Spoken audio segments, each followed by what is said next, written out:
Hello friends, मैं Surabhi Sharma. Previous video में मैंने बायोमॉलिक्यूल्स डिस्कस किया था। बायोमॉलिक्यूल्स का हमने पूरा ओवरव्यू देखा था उस टाइम पे कि भाई बायोमॉलिक्यूल्स होते क्या है, बायोमॉलिक्यूल्स में कौन कौन आते हैं, कि कार्बोहाइड्रेट्स क्या होते हैं, कि कार्बोहाइड्रेट्स की कैटेगरीज क्या होती हैं, लिपिड्स क्या होते हैं, लिपिड्स को के डिराइव्ड कौन होते हैं। ठीक है, फिर उसके बाद हमने देखा कि अमीनो एसिड्स कौन से होते हैं और अमीनो एसिड्स एसेंशियल और नॉन एसेंशियल कैसे होते हैं, प्रोटीन्स देखे, फिर न्यूक्लियोटाइड्स देखा। ये सारे हमने एक पूरे ओवरव्यू में 20 मिनट्स की वीडियो थी। ओके, उसमें हमने पूरा बायोमॉलिक्यूल्स देखा और हमने ये भी देखा कि इन बायोमॉलिक्यूल्स को हमने कुछ एक्सपेरिमेंट, एक तो एक्सपेरिमेंटल था, एक एक्टिविटी थी और एक दूसरी, तो दो एक्सपेरिमेंट मैंने करवाए थे। उन दोनों एक्सपेरिमेंट में हमने ऑर्गेनिक कंटेंट और इनऑर्गेनिक कंटेंट निकाला था, जिससे हमें पता चले कि भाई हमारे बॉडी में क्या कौन कौन से बायोमॉलिक्यूल्स प्रेजेंट हैं।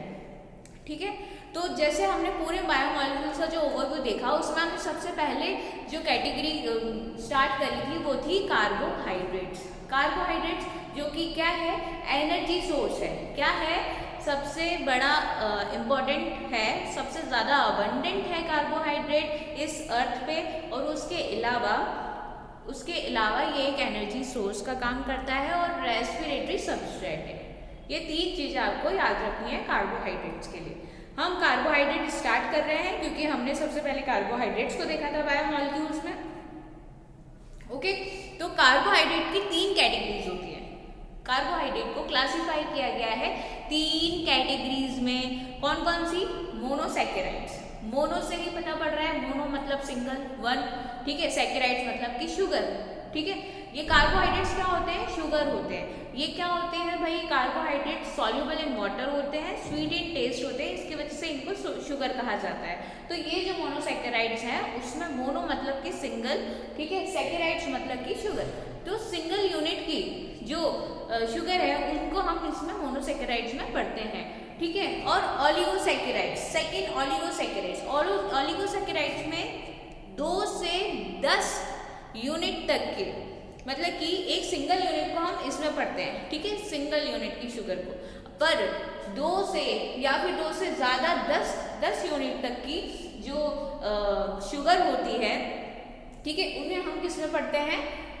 ऑलिगोसैकेराइड्स में पढ़ते हैं। पॉलीसैकेराइड्स देखने में पता पड़ रहा है कि पॉलीसैकेराइड्स मतलब बहुत सारे शुगर यूनिट्स जुड़ते हैं। तो हंड्रेड्स ऑफ शुगर यूनिट मतलब 10 से ज़्यादा की शुगर यूनिट्स अगर जुड़ जाती हैं, ठीक है, जुड़ के कोई एक कंपाउंड बना रही हैं, तो उसे हम कहते हैं पॉलीसैकेराइड्स। तो आपने 12th में पॉलीमर्स पढ़ा होगा केमिस्ट्री में, राइट? पॉलीमर्स क्या होते हैं? सिंगल मोनोमर्स का जोड़ के एक बड़ी सी चेन बना लेना, और उस पूरे जो मॉलिक्यूल बनता है, बहुत सारे मॉलिक्यूल्स मिलके एक बहुत बड़ा मॉलिक्यूल बनाते हैं, या फिर आप मान लो एक कंपाउंड बनाते हैं, उसे हम बोलते हैं पॉलीमर। पॉली क्यों? क्योंकि बहुत सारे छोटे मोनोमर से मिलके वो एक कंपाउंड बना है। तो ये तो हमने क्या बोल दिया? मोनोमर्स, मोनोसैकेराइड्स, ऑलिगोसैकेराइड और पॉलीसैकेराइड्स। अब हम बात कर रहे हैं एक एक करके मोनोसैकेराइड्स। मोनोसैकेराइड्स क्या होती हैं? मोनोसैकेराइड सिंपलेस्ट शुगर होती है। सिंपल मीन्स सिंपलेस्ट शुगर होती है। सिंपलेस्ट शुगर क्यों होती है? क्योंकि इसको हम फर्दर हाइड्रोलाइज नहीं कर सकते। ओके, ये फर्दरली हाइड्रोलाइज नहीं हो पाती। ठीक है, इसमें जो रेशियो होता है, पहली बात तो कि कार्बोहाइड्रेट का जो जनरल फॉर्मूला होता है वो क्या होता है? जनरल फॉर्मूला होता है CN। कार्बोहाइड्रेट, कार्बो मतलब कार्बन, हाइड्रेट मतलब हाइड्रेशन, राइट? कार्बन का हाइड्रेशन मतलब कि आप ये मानो कार्बन मतलब कि C और हाइड्रेशन मतलब कि 2। तो ये इसका जनरल फॉर्मूला क्या हुआ? इसका जनरल फॉर्मूला है CN H2O ब्रैकेट में N। ठीक है, जैसे जैसे कि कार्बन बढ़ेगा, जैसे जैसे कार्बन के नंबर बढ़ेंगे, वैसे वैसे इसके फॉर्मूले में चेंज आएगा। ओके, अब हम देख रहे हैं कि जो कार्बन है, ये भी कार्बन भी N है और ऑक्सीजन भी N है।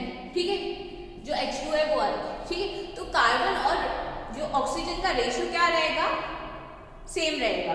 तो अपन क्या बोल रहे हैं यहाँ पे, C is equals to the ratio of, या फिर एटम का रेशियो, कार्बन के एटम का रेशियो किससे बराबर होता है, ऑक्सीजन के एटम के रेशियो से होता है। ठीक, all are occurs in D and L form. जो जितने भी मोनोसैकेराइड्स हम देखते हैं वो डी और एल फॉर्म। डी और एल फॉर्म क्या होता है भैया, डी डेक्स्ट्रो और एल लिवो रोटेटरी और डेक्स्ट्रो रोटेटरी। डेक्स्ट्रो रोटेटरी मतलब कि राइट साइड में रोटेट करना, ठीक है। लिवो रोटेटरी मतलब कि लेफ्ट साइड में रोटेट करना, ठीक है। ये हो गया, ठीक है। पर एक्सेप्शंस, हमेशा साइंस में एक्सेप्शन ना हो ऐसा हो ही नहीं सकता।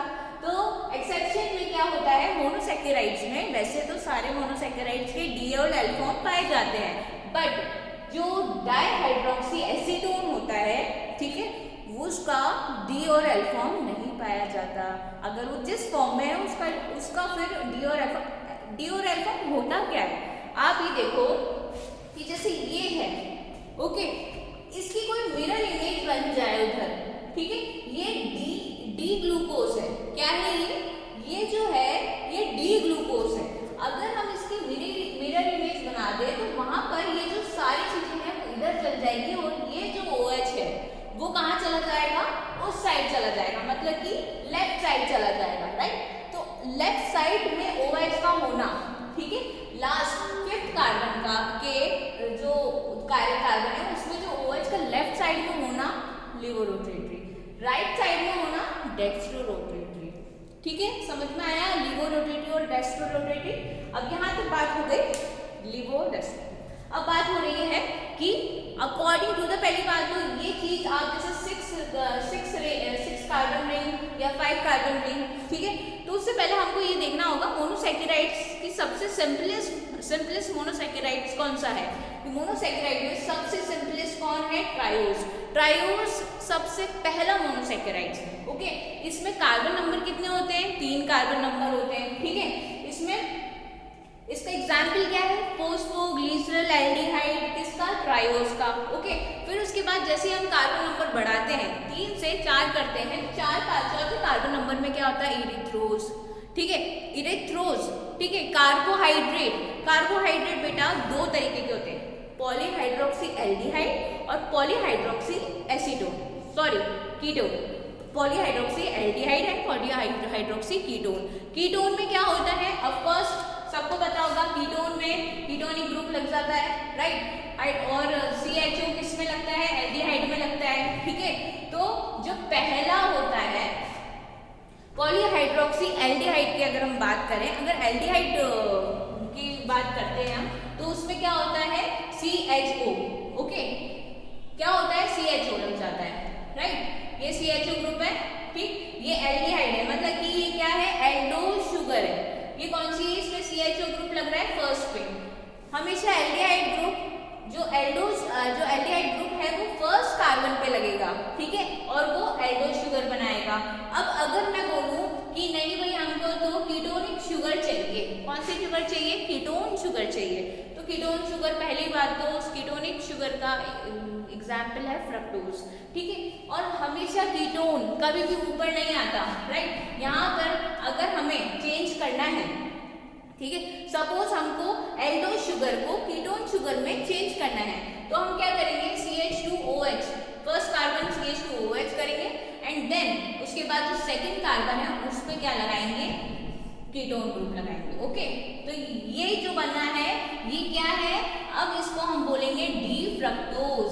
जो फ्रक्टोज है, ठीक है, फ्रक्टोज और ग्लूकोज का जो जनरल फॉर्मूला है वो C6H12O6 ही होता है। बस जो ग्लूकोज है वो एल्डोज शुगर होती है, इसके वजह से CHO ऊपर फर्स्ट कार्बन में आता है। बट अगर हम इसको कीटोनिक शुगर बताएं या फिर फ्रक्टोज में चेंज करें, बाकी पूरी कॉन्फ़िगरेशन उसकी सेम होती है, बस फर्स्ट वाले में CHO रहता है। बट अगर हम फ्रक्टोज को बनाएं तो हमें क्या करना पड़ेगा, कार्बन सेकेंड पर हम क्या करेंगे, कीटोनिक ग्रुप लगा देंगे, और कीटोनिक ग्रुप लगा देंगे और बाकी पूरा एज इट इज वैसा का वैसा लिख देंगे, तो ये बन जाएगा डी फ्रक्टोज, ओके।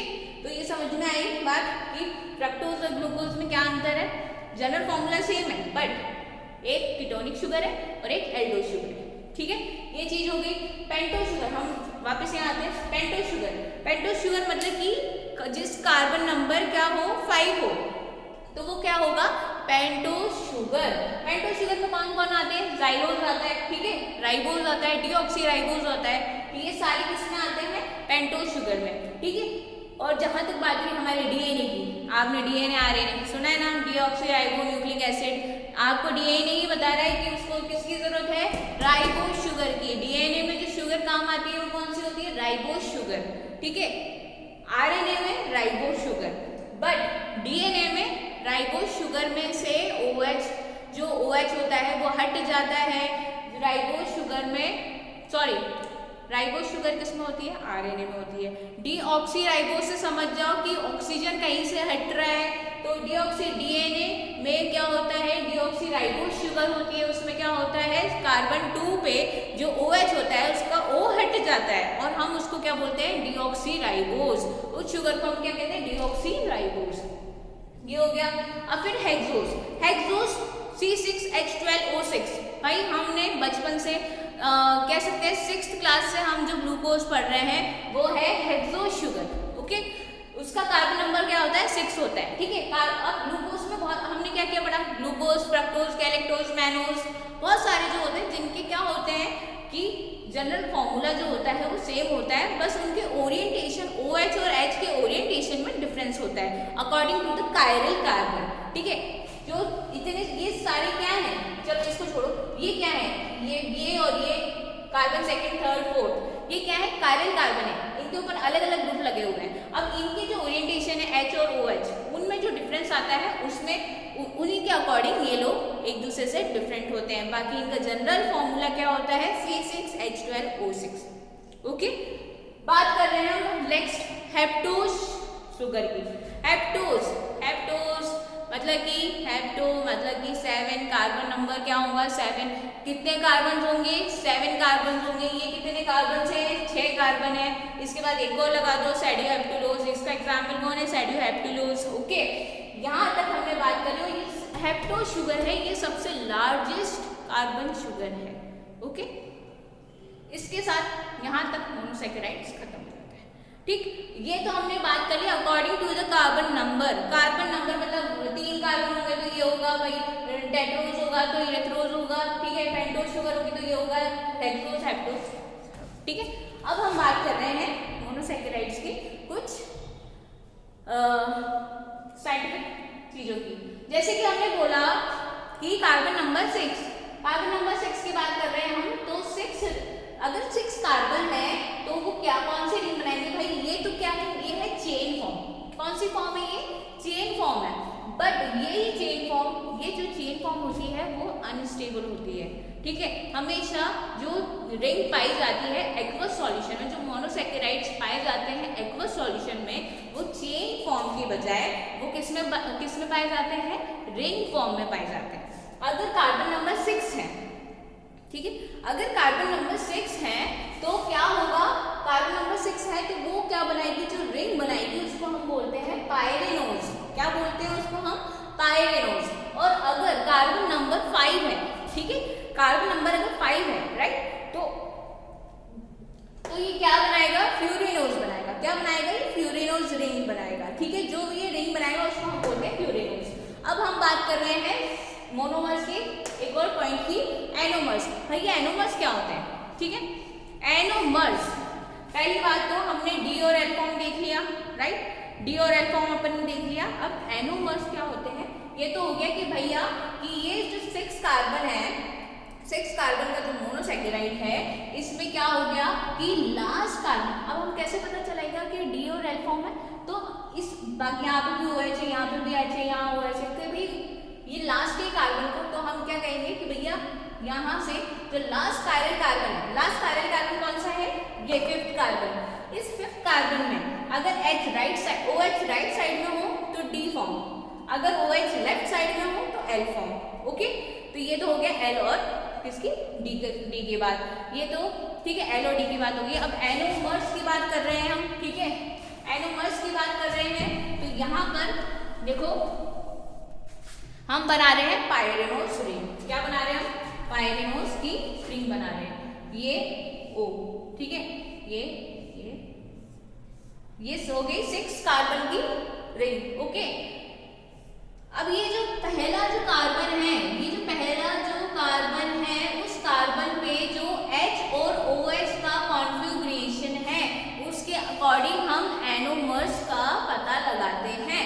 एनोमर्स कौन होते हैं? ठीक है, जैसे हमने बोल दिया कि ये H है, ये OH है, ये H है, ये OH है, ठीक है, OH है, ये H है, ये OH है, ये CH2OH है, ये H है। ये कार्बन नंबर 6, ये 5, ये 4, ये 3, सॉरी ये 5, ये 6, 5, 4, 3, 2, 1। ये जो 1 है, ये क्या है? ये जो पहला कार्बन है, उस पहले कार्बन पे जो H और OH का जो कॉन्फ़िगरेशन है, ठीक है, अगर OH नीचे है, ठीक है, ये जो H और OH है, तो ये जो H नीचे है तो इसको बोलेंगे हम अल्फा डी ग्लूकोज। ठीक है, अगर हम कहें कि ये जो H है वो जो OH है वो ऊपर है, ठीक है, ऊपर है ये OH, ठीक है, और H नीचे है, तो ऊपर है ये, तो ये क्या होगा? प्लेन के ऊपर के साइड है, तो इसे हम कहेंगे बीटा डी ग्लूकोज। ठीक है, ये बात हो गई यहाँ पर इसकी एनोमर्स की। ये क्या है? ये जो अल्फा डी ग्लूकोज है और बीटा डी ग्लूकोज है वो एक दूसरे के क्या है? एनोमर्स है। कौन है? एनोमर्स है। ठीक है, तो ये क्या हो गए? डी और अल्फा में एक दूसरे के एनोमर्स दिए हैं। ठीक है, एनोमर्स कौन है? ये alpha D glucose, beta D glucose. Okay, यहाँ तक बात हो गई। ये प्लेन है, इस प्लेन के अकॉर्डिंग काम हो रहा है। ठीक, अब आप कहोगे कि भाई एनोमर्स हो गया, अब आप बात कर रहे हो इपीमर्स की। इपीमर्स क्या होते हैं? इपीमर्स मैंने अभी तुम्हें बताया कि ग्लूकोज के जैसे गैलेक्टोज, फ्रक्टोज, ठीक है, मैनोज, इन सब का क्या होता है? जनरल फॉर्मूला सेम होता है C6H12O6, बट इनके कायरल कार्बन पे OH और H का कॉन्फ़िगरेशन अलग होता है। कायरल कार्बन पे मतलब कि ये वाले ओके। इन कार्बन्स पे क्या होता है? 2, 3, 4 कार्बन नंबर पर OH और H के कॉन्फ़िगरेशन में लिटिल थोड़ा सा डिफरेंस आ जाता है। उसमें क्या उस डिफरेंस के अकॉर्डिंग इनके नाम चेंज हो जाते हैं, और नाम चेंज हो जाते हैं तो ये एक दूसरे के क्या हुए? इपीमर्स हुए। क्या हुए? इपीमर्स। ओके, समझ में आया? एनोमर्स क्या होते हैं? एनोमेरिक सेंटर, स्टार्टिंग का जो कार्बन फर्स्ट है उसमें H और OH के डिफरेंस से अल्फा और बीटा का कॉन्फ़िगरेशन पता लगा सकते हैं हम कि अगर H OH ऊपर है तो बीटा और OH नीचे है तो अल्फा। ठीक है, तो ये एनोमर्स हो गए। अब बात आ रही है इपीमर्स की। इपीमर्स में कॉन्फ़िगरेशन एक जैसा होता है, जनरल फॉर्मूला एक जैसा होता है, बस इनके जो कायरल कार्बन्स होते हैं 2, 3, 4, इन पे क्या होता है? OH और H का कॉन्फ़िगरेशन अलग अलग होता है, उसके अकॉर्डिंग क्या होते हैं? ये एक दूसरे के इपीमर्स होते हैं। ठीक है, ये बात समझ में आई?